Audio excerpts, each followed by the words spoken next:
ছেলে যত বড় মুখ নেই তত বড় কথা। বেরো বাঞ্চোদ আমার বাড়ি থেকে। এটা মনে হচ্ছে ওনার একার বাড়ি, এটা আমার মায়েরও বাড়ি। কি বললি? হ্যাঁ ঠিকই তো বলেছে, এটা আমারও বাড়ি। আচ্ছা, আমারই খাবে, আমারই পড়বে, আবার আমারই গাড়ি লাথি মারবে?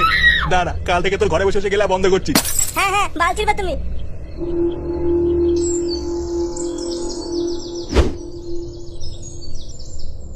কি হলো? এখানে তো আমার টাকাগুলো ছিল, টাকাগুলো গেল কোথায়? কই গো গিন্নি, কই গেলে? কি হয়েছে বলো? আমি রান্না করছি। তোর রান্নার গার মারি, আমার টাকাগুলো কোথায় গেল?